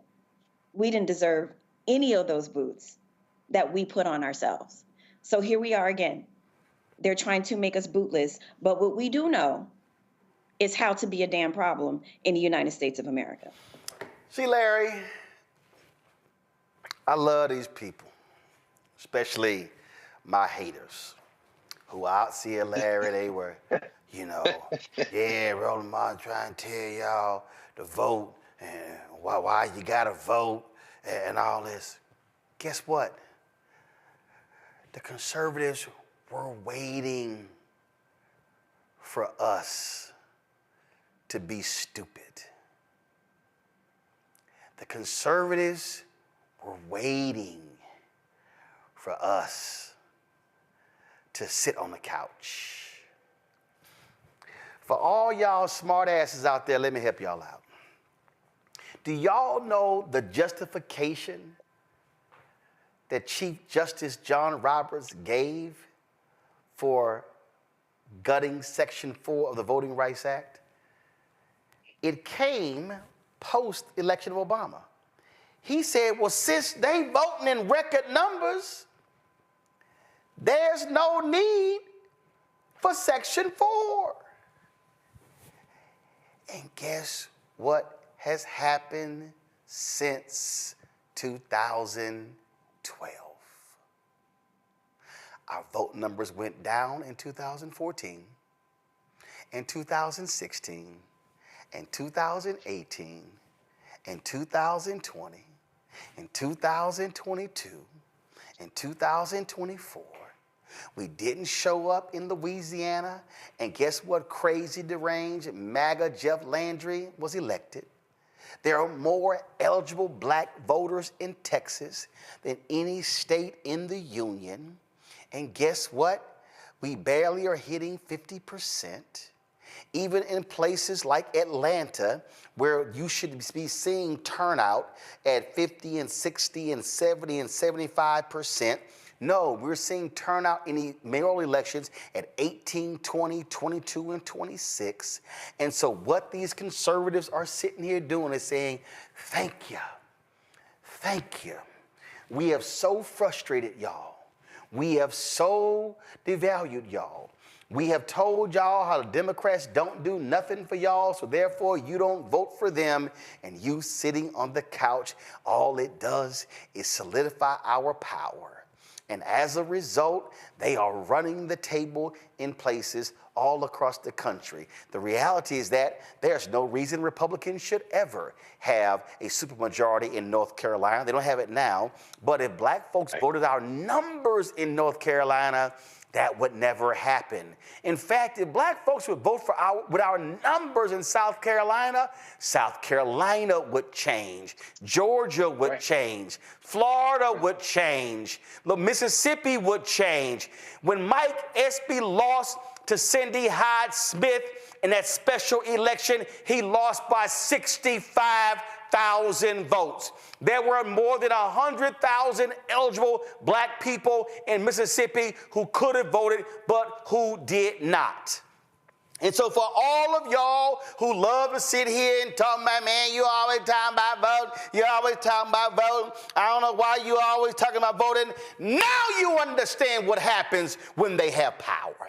Now you understand when the pardons come down and they get rid of, they sign executive orders and they begin to gut civil rights and economic rights. And now you understand when they change the Department of Justice Civil Rights Division. Now you are about to see with your own eyes every single Generation Alpha, Generation Z, Millennial, Generation X, what it looks like to live close to Jim Crow. Now I know some of y'all are saying, Roland, this ain't Jim Crow because I can go to the club with a white woman. This ain't Jim Crow because I can go out and we can go here and I can use this water fountain. I can use this bathroom and I can go here. But you need to understand, and I'm telling you right now, mark it down, 7:40 p.m. Eastern on January 23rd. A year from now, you are going to see a dramatic drop in the number of contracts that black businesses have gotten from the federal government. You are going to see a year from now a dramatic drop in the contracts that black-owned businesses will receive from corporate America and from state governments and from county governments and city governments and school districts. You are about to see an economic calamity come down in black America because too many of us sat our asses on the couch, chose not to vote because we said, well, if I don't get nothing before I vote, then I'm not going to vote. Now you are witnessing with your very eyes what happens. And then what you have are some of these same people who I saw your tweets. Well, I'm saying that we got to do for self. We got to do for self. Let me explain to you, everybody who keeps talking about doing for self, please explain to me how you are going to do for self in an industry that requires contracts. Please tell me how you're going to do that. If you do not have black companies that control every aspect of the supply chain, then you cannot do for self. And so you cannot show me how in America that if black folks then begin to shut out of contracts from federal government, state government, county government, city government, school districts, How are you going to do that? Right now, you have an assault on federal workers because of MAGA. Black people over-index in federal worker jobs. We are a higher percentage of workers in the federal government than we are in the population of the United States. There are more black people who have high five-figure and six-figure jobs in government than we do in corporate America. So when you begin to see those attacks on the federal level, you're then going to begin to see black people not be able to get the jobs in corporate America, which now means you can't buy a house. You means you cannot save money. You cannot invest money. You cannot afford to send your kids to college. And then when they cut Pell Grants, you can't send your kids to college, to HBCUs, because you don't have the $75 and $80 and $100,000 a year job, because now what are you going to be able to do? And so I need people to understand, Larry, this is what happens when you choose not to exercise that one basic power of voting. Then what you begin to do is lead to an economic catastrophe in the black community, and all of the work that people put in to create even what we got, which was not perfect, we are about to see, and I'm telling y'all it's happening, we are about to see not an erosion of what we built up. You are about to see an economic catastrophe that will take another century to rebuild. You know, Roland, you give the harsh reality for where we are right now, as you know, in terms of the black community. And essentially, before the election, people dismissed a lot of racist rhetoric and said it was nothing. Ignore it. It won't have any impact about our livelihood. But some folks, and particularly I'm talking to the brothers out there, 21% of brothers who voted in the wrong direction. Essentially, what you believed is that it's okay to be like a lived-in hostage, because that's essentially what happened. Is black folks would be like lived-in hostages. Because you talked about the economic impact, and this is connected to the political impact. I also want to mention, when you provided that timeline, one of the things we need to do, what's really important, is folks need to make sure they educate themselves. So I'm going to recommend you read Just Permanent Interest by former Congressman and CBC, one of the founders of CBC, William Clay Sr., in terms of understanding it, in terms of where we started, where we are as a black community. And so, Roland, your point about how long this is going to take in terms to reverse all these issues that we want to deal with as a community. And I don't think folks are really prepared. We've seen in the last 48 hours, it's essentially kind of like a shock and awe in terms of the executive orders. But we talk about there's a significant number of black folks who work for the federal government, not only in the D.C. area, but throughout the United States. And so you see, essentially, put out a rat request if there are any DEI programs that they think they missed. If you don't report it, they're going to fire you too. So now you're going to have folks turn on other people who maybe have nothing to do with DEI, submit their people's names, and they may lose their job. And of course, these folks are going to be disproportionately black. So what does that leave many people in our black community, as it relates to economics? The other thing I want to highlight, Roland, in terms of we talk about this historical nature issue about racism in America, is I need the folks to go back and check out the debate between, we had the debate in Cambridge, Massachusetts, between Baldwin and Buckley in 1965. The same Buckley who supported the Civil Rights Act until Barry Goldwater wrote his book, The Conscience of a Conservative. Right. And so the title of the debate was "The American Dream is at the Expense of the American Negro." And like many people, I've seen it a number of times, but I need some folks to go back and watch that important debate. And we know Buckley is kind of the father of the modern conservative, network we see today. But it's really important in terms of historically for black folks to understand that the fight that we're undergoing now has consistently happened for centuries. But at least at some point, particularly, like I said, I talked about earlier with the Great Society programs, that we had some kind of success in terms of ending Jim Crow. And then we've seen some other opportunities. We talked about the election of President Obama, obviously some economic growth. Black folks had the opportunity to go to any higher education institution they want to, but then folks said that's too much. And we need to dismantle all of that. So what you're seeing is a complete reversal of all the success that we've seen over the last several decades. And and folks are unprepared for it because they thought that, this is all, smoke and mirrors, this is all a game. No, we're in it now. And so what are we prepared to do?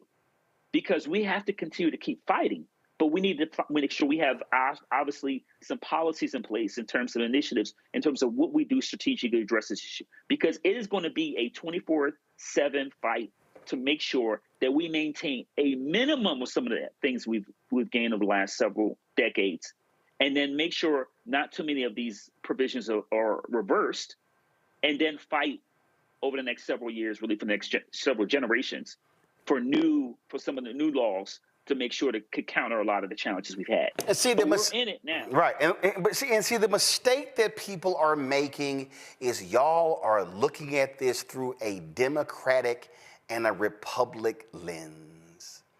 That's right. I don't look at this stuff through a Democratic and a Republican lens. I look at this through a Black lens. I look at this through the eyes of a Black man. I'm looking at policies and I look at how people operate. Go to my iPad. Y'all, if you don't understand today's modern Republican Party, this is the book that changed it all. Barry Goldwater and the Conscience of a Conservative. What does it say right here? Edited by C.C. Goldwater, right? With a new foreword by George F. Weil and a new afterword by Robert F. Kennedy Jr. See, a whole bunch of y'all. Oh, I saw a bunch of y'all. Entertainers too. Y'all were talking about y'all were supporting Robert F. Kennedy. And you didn't even realize the game that he was running. Y'all didn't realize that. And I saw some of y'all, man, well, Kamala, she should have made an outreach to Robert F. Kennedy. Why? Everybody knew what RFK Jr. was. See, y'all ain't, see, y'all falling for the okie doke. When you are making a decision who to vote for, you make a decision based upon what I see, what I hear, how things are operating. Look at this here. All of these. Donald Trump said, I will end the war in Ukraine in 24 hours. Y'all fell for it. Y'all sit here and y'all fall for all of this stuff, not even remotely realizing what is going on. You don't even understand, again, what is happening, because you know what I hear? A lot of our people, man, I don't watch the news. I don't read stuff. So how in the hell can you be informed if you have no idea of what is happening even in the world? Oh, I see the numbers. I see the numbers. And let me be real clear. Let me be real clear. This is not a shot at folk I know. Oh, but I'll see y'all loving shenanigans in sports YouTube channels and commentaries. Oh, and everything is fun. But let me help y'all out. Let me help y'all. Do I still have the? Let me find it. Let me see if I can find it. On Facebook. I'm sorry. This actually was posted just yesterday. I'm trying to pull it up right now. And it showed all of the folks who are getting offer letters rescinded for jobs. Are y'all aware that there were scholarships that were awarded to black folks and others that are now being rescinded?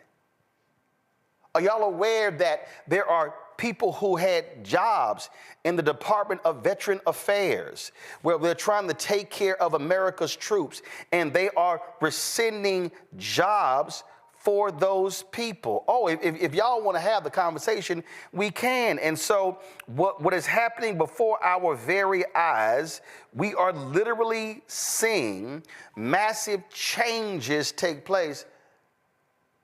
And some of us are just joking and playing and having so much fun. But I'm warning you, I'm warning you. And they're not understanding this, Nola. They're targeting black PhDs. They're targeting folks with masters. They're targeting every single one of the programs. See, we had some simple-minded Negro in the chat. Yeah, well, you know, I voted for Harris, but Roland Martin was talking down to the regular people in the streets. And I'll say it, no problem, Panther 55. You can kiss my ass. Because, see, I can guarantee you I can go in the streets and, because, see, I know what I'm told. I know there are barbershops that are streaming our show in the barbershops. I know because I get the letters, and the brothers who were in prison stop me and saying, man, I got through prison watching you. See, y'all can sit here with that bullshit all you want to. Oh, you the boule, and y'all talking down. That is dumb as hell. Because first of all, right now is 5,500 people who are watching YouTube right now. Hey, dumbass, it's only 5,000 boule members. So guess what? And I guarantee you, the entire boule ain't watching me right now. But see, Nola, that's the Simple Simon shit that some of these folk don't realize. And while they sitting here yelling about, you in the boule, you ain't talk to the regular people, you ain't talk to the regular people. Guess what? You getting jacked. The programs that are happening, these things are going down as we speak. No, look, you are hearing from these people. You are hearing from I guarantee you are hearing from long-serving diplomats in the State Department, people who have given their lives to the federal bureaucracy, people who believe in what Ralph Bunche was doing, the first African-American to win a Nobel Peace Prize, who are summarily being dismissed because what they say. In fact, y'all don't even. Do y'all have the clip where Donald Trump said he could tell who's an illegal immigrant? Play it. Open borders with people pouring in, some of whom, I won't get into it, but you can look at them and you can say, could be trouble, could be trouble. You can look at them and tell you could be trouble. That's what they are saying right now to black people in the federal government, Nola. First and foremost, it's just plain old school racism. No more, no less. Just plain old school racism, nothing new. But, you know, one of the most successful tricks ever played on black folks is to convince a large population of us that education does not matter. Why do you think people work so hard trying to convince people that higher education does not matter? It's a reason. It's a reason, as you alluded to earlier, Roland, as you were talking about Ronald Reagan and, you know, raising the price of education. My parents met at LSU, the New Orleans campus, which is now UNO. And my daddy always tells this story about how he paid my mama's tuition. He paid my mama's tuition out of his pocket. And then fast forward, 15 years later, you have to take out a second mortgage to send your child to school, or that child gets in debt starting out their professional careers, right? So this conversation about, oh, you uppity Negroes, you know, trying to bring back the talent and 10th and all that stuff. At the end of the day, it is so easy, Roland, and everybody on this panel, to my colleagues, to seduce angry, ignorant people. And I'm not calling folks out there ignorant, but what I'm saying is, it is. I'm calling the ignorant. Go ahead. I knew you were gonna come in. I knew you were gonna come in. I'm gonna call the ignorant.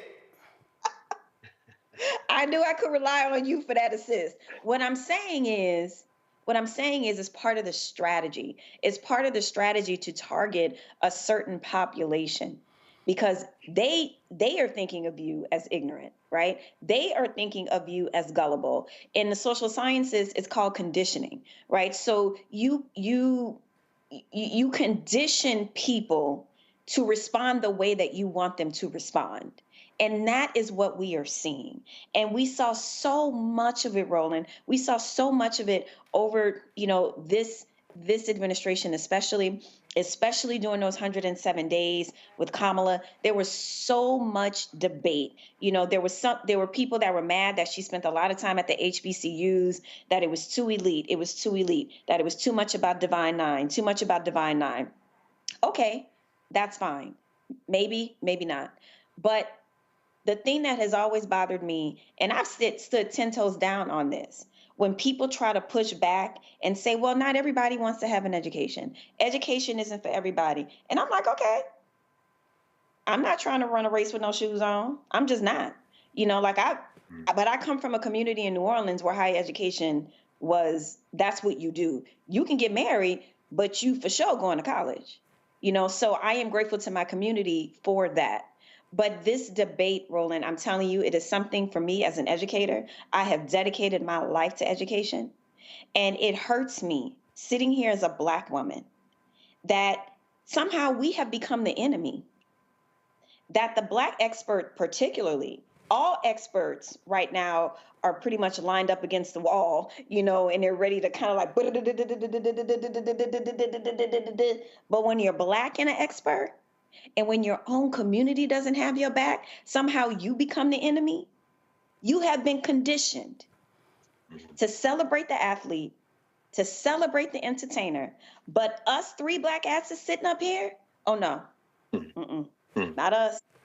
So something, not y'all educated Negroes. So something else happened. I'll suspect. Something else happened today that I need to warn y'all. So Donald Trump signed an executive order declassifying all of the papers regarding the assassination of President John F. Kennedy, Reverend Dr. Martin Luther King Jr., and Senator Robert F. Kennedy. Let me explain to y'all what's about to happen. What's about to happen. In 5 or 6 years, the FBI so-called recordings of Dr. King were set to be released. Those will now be released. The FBI, who I simply do not believe, claims that Dr. King, they have recordings of Dr. King having affairs, involved in orgies. They claimed that he was with a white prostitute in Las Vegas. And these were all notes. David Garrow wrote a story. No American media entity would run the story. So he went to a small outlet overseas.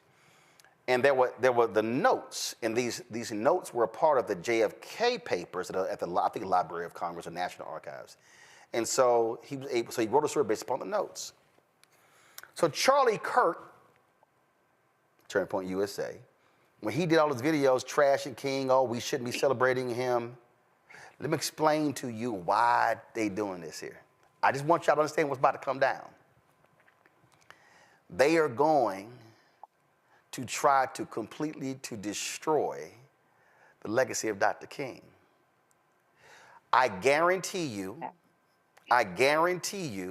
when these papers are released, and you get the recordings and all the stuff from the FBI, people are gonna say, take his name off of streets, take his name off of elementary schools.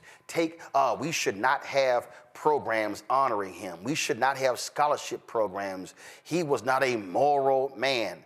I'm telling y'all, don't think for a second that this executive order signed by Trump, is all about let's just get at the truth of what happens. I'm telling y'all right now, and let me just be on record right now, in advance of whatever is released. And I'm just gonna say this here, and I remember, and I'm gonna quote my dear alpha brother, Andrew Young, when I asked him this question. I think we actually got it on tape as well in the interview that I did with him in Atlanta, when I asked him about this very thing, and he said, fuck them. Listen to me clearly. Any anything that is released related to the private life of Dr. King, who was not a perfect man, no man or woman is perfect. Anything released from the FBI and J. Edgar Hoover and his COINTEL program is full of shit. They tried to get King to kill himself. They doctored tapes. They sent stuff to Coretta Scott King. I absolutely believe nothing, absolutely nothing that comes from this FBI as it relates to Reverend Dr. Martin Luther King Jr. and J. Edgar Hoover's name shouldn't even be on the FBI building here in Washington, D.C., because he was a racist, corrupt, evil son of a bitch. And that should be the reaction that every Black America gives when anything comes out about Dr. King released from this federal government and from this FBI. Greg, go ahead. Agree with you.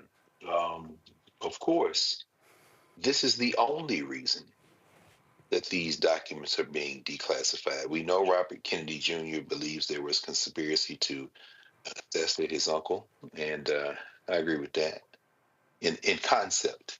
I don't think James Earl Ray killed Martin Luther King, and I don't think those shots came from the grassy the school depository building. And there's a lot of scholarship on it, and people will argue, take sides. But let's be crystal clear about the King files. It is exactly what you said. Now, I will say, though, that I think John Hoover's name should be on the building because the FBI is a criminal enterprise. I don't think that for the same reasons that the MAGA people think it. I think that it's a criminal enterprise because as a person of African descent, it has never done anything other than attack and persecute and prosecute us. I'm glad to see Leonard Peltier home after decades, but Assata Shakur still can't come back. And so, but that having been said, what you have just said, folk, listen to everything tonight, but listen very carefully to this. We need to brace for this because, I think about some of the most brilliant thinkers, theologians we have, everybody from Jeremiah Wright to Vashti McKenzie. And, that world is a world that is populated by human beings. And we often hold our people to standards that other people don't. And I'm not saying we shouldn't, but I'm saying that we don't allow our people to be human. And Dr. King didn't make it 40 years old. And I'm glad you evoked David Garrow. David Garrow is a first-class researcher. He's done so much important work.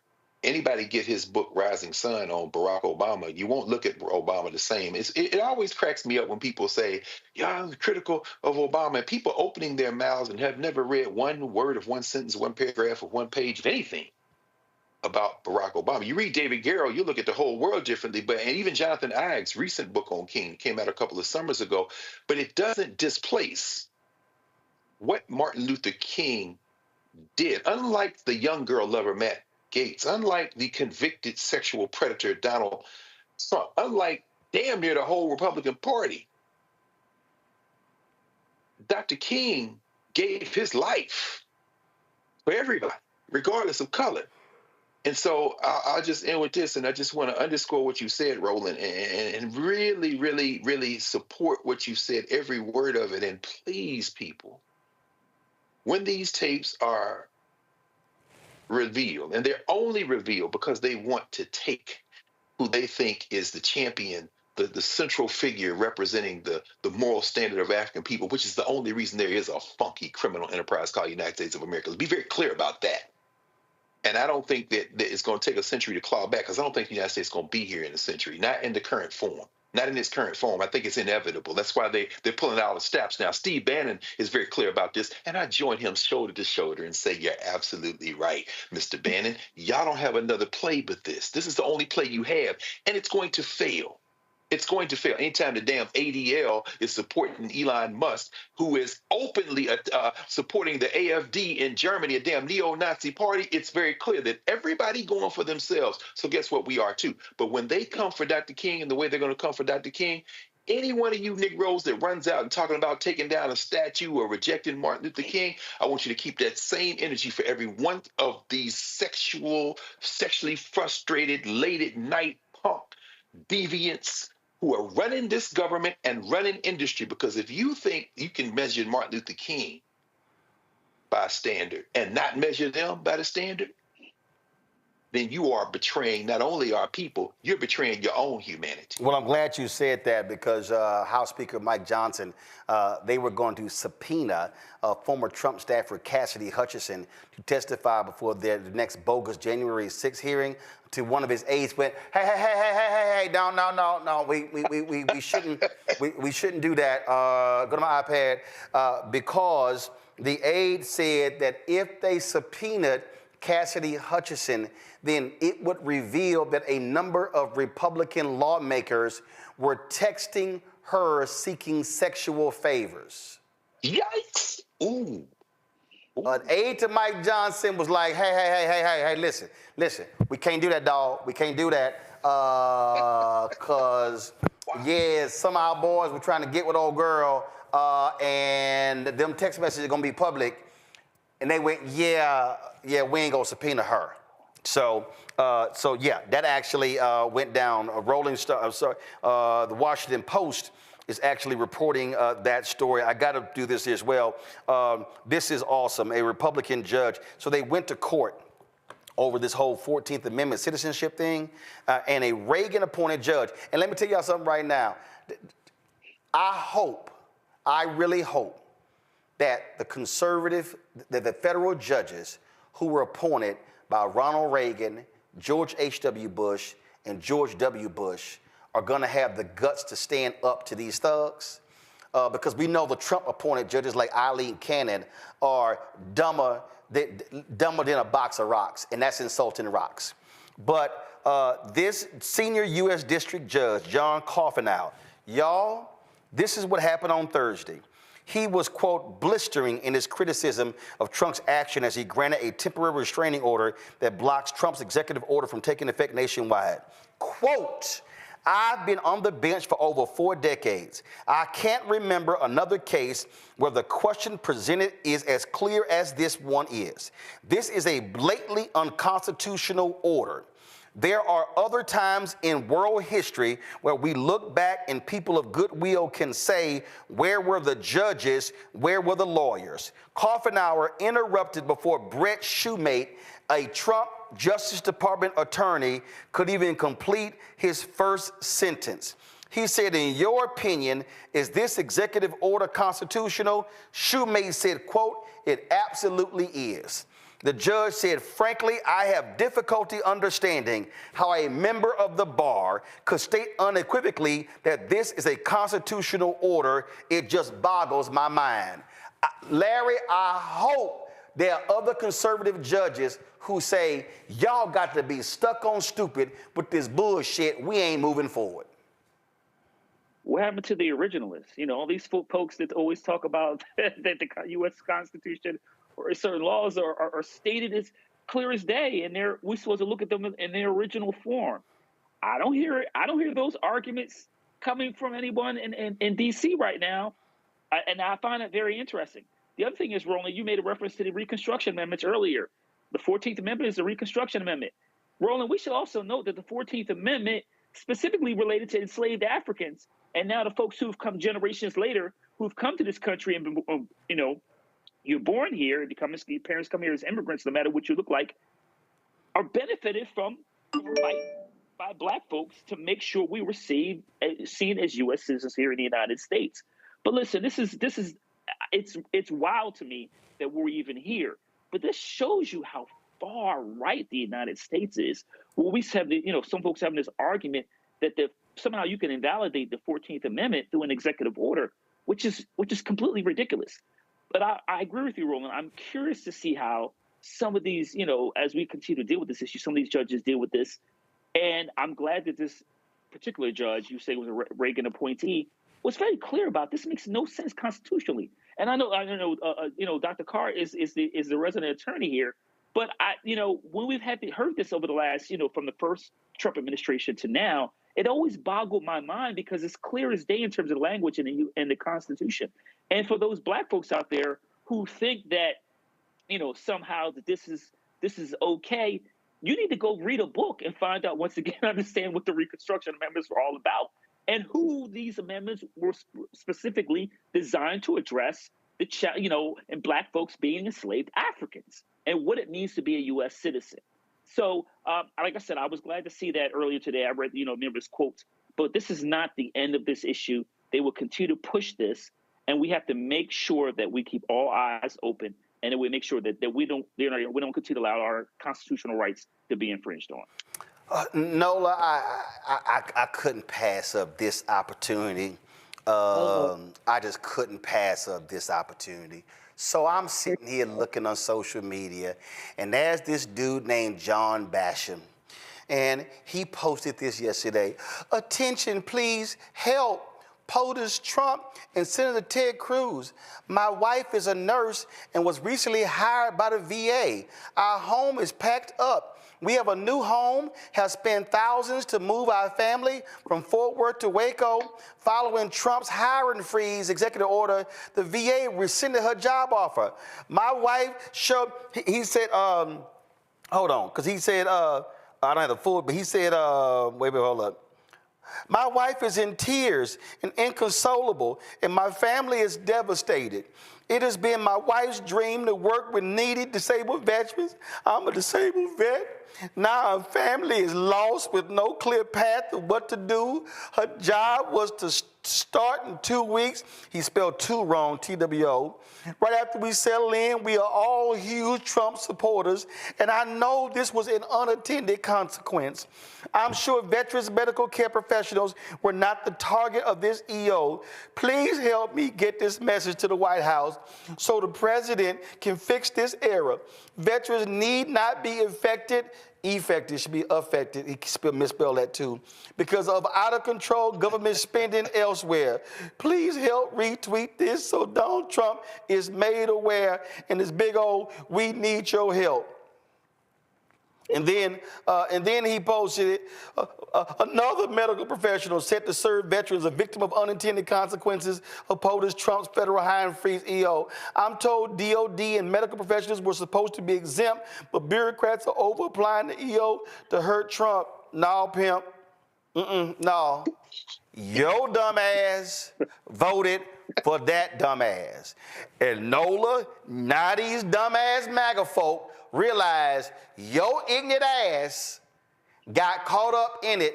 So again, all I got for you is no tears from Scarface. Now go sit your monkey ass down, and you gotta wait like everybody else. I don't wanna hear a damn thing. And yes, I have absolutely no empathy for John Basham. First, it was the slave imitation, and now you doing the crybaby imitation. Like you on one tonight. I'm texting with Monique, and she like, girl, rolling on one tonight. I'm like, on 2, on 3, on 4. but listen, it's called the bad boy delusion, and I'm gonna tell you what that is. When you're a woman, sometimes you can convince yourself that bad boy who done slept with everybody and their mama, somehow you are the different one, and you are going to change him.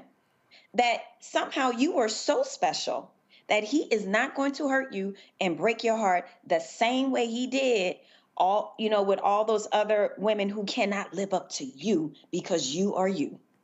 It is that. Mm-hmm. These folks have convinced themselves that everything that this man said he's going to do does not apply to them. Because they are special. They are the voters. They are the cult. They are the followers. They are the loyal. And you know what happens to the loyal? You know what happens to the cult? You know what happens to the following? You are constantly devalued, used, and thrown to the side. The same way the original MAGAs are looking at him with the tech bros, buddying up. He's the cool guy now. He's finally the cool kid, something he's always wanted his entire life. He don't care nothing about you, baby, and your wife's predicament. I'm about to sit here and tell you, he don't care nothing about you. Not at all. You can text and tweet whatever you want to do to your little heart's content. He was talking to you about you because what you are not is Elon Musk, Mark Zuckerberg, Jeff Bezos. You are not them. You have no value. And that is what we are seeing. And this is part of when people offer analysis about what we are seeing is a lot of radicalized behavior. It's a lot of cult behavior. I absolutely agree with that because oftentimes in cults, the members are treated horribly and they are conditioned to believe it is something that they did. It is something that they did not do enough of. And that is why they continue to prop up their dear leader. So, baby, what you are experiencing is the bad boy delusion. And I am so sorry that your life is falling apart, but we tried to tell you. Again, I have no sympathy. Larry, none. Larry, Nola, Greg, I appreciate y'all being on today's show. We're going to keep speaking truth on this show and trying to warn people what's going on. They don't fully understand how crazy this thing is going to get. And again, y'all can mark my words, and y'all gonna be like, damn, Roland, you told us, and we weren't paying attention. And guess what? We tried to warn y'all before the election. We tried to warn y'all, don't touch that oven. But now y'all want to go ahead and touch that oven. Now your ass is about to be burnt like a crisp because you sat here and did not want to listen to people who were trying to explain to you what is going to happen. What we're talking about with these people. Again, they are angry. They are angry at the 1960s. They are pissed with black advancement. And they say now we have the opportunity to roll everything back, and they are going for it all. They are going for it all. So again, Larry, Nola, Greg, we appreciate it. Thanks a lot. Folks, why must you support what we do here? You take, for instance, again, what I'm wearing. This is a Tronus, and we had them on the show in our marketplace segment, and I'm doing this because we support black-owned businesses, but this is also a black-owned business. And listen, you got the guys who work for Obama Pod, Save America. Oh boy, they made themselves super millionaires. We don't have 100,000, 200,000, 300,000 people subscribing to us every single month, paying $10. Yeah, listen. If we had 300,000 people paying us $10 a month, that's $3 million a month. Yo, are you serious? That's $36 million in a year. Oh, I can tell you right now, I would have the office next door, I can tell you right now, there will be another 50 to 75 employees here. We could blow the website out. We could sit here and have that news control room be operational 12, 14 hours. We would have full-scale morning show, you name it. But we don't. Do you have these advertisers out supporting us? Nope, they don't. I met the ad agencies. They can get in line. That's right. Group M, Publicis, Horizon, all of them. Are they providing resources? Absolutely not. Oh, no, our clients don't want to buy news. Yeah, but I'm seeing all these ads run on Fox News. Mercedes-Benz actually had a whole segment that was sponsored on Fox 5. Mercedes-Benz. Just so y'all understand what's going on here. So it is critically important that you support the work that we do, because without you, we can't do it. The stories we look to cover, can't do it. The things that we stream, we can't do it. I'm telling you, I'm in active conversations right now with 2 or 3 people going over show treatments in terms of being able to launch new shows, but that actually cost. It actually cost money. And so when I say our goal is to get 20,000 of our fans contributing on average $50 each a year, I mean that. That raises $1 million. That $1 million is absolutely crucial to be able to do what we need to do. And so, again, if you've already donated in previous year, love for you to donate again. If you can't do $50, you know what? Listen, we got people who give in 25, 15, 10. I got somebody who gave $1.08. Hey, I appreciate every single thing. But there are people who give in more than that. I saw a brother just the other day contribute to us $300, and I appreciate that. And so, you know, what I need folks to understand is that we're doing the work. We're not sitting here playing games, y'all. We're doing the work. Marlissa Belay, Henry Dotson, D. Har, Samuel Edaho Eckett, Marlissa Belay, Mark Gale, Verdale Lee, Sherelle Dorsey, Kevin Atkins, Vicky Cheek, Lamont Bradford, Erica Syfax, Susan Horton, David Norris, Morlin Wilson, McCall, Jamie Bernard, Raymond Winbush, Sykes Entertainment, April Lee. Wow, Sykes Entertainment, I really appreciate that $1,000 contribution on MLK Day. Thank you so much. Pamela Burton, Kip Layer. And I want y'all to understand something. I'm looking at donations of $10, $20, $50, $10, $25. I mean, you know, $100, $50, that was $300, a $1,000 one, $10, $5, $20, $25, $30, and so is all that. So I give shout outs to all those different people. So when you contribute, I mean, I'm looking right here. It's 5,000 people. There are 5,000 people who literally on our YouTube right now.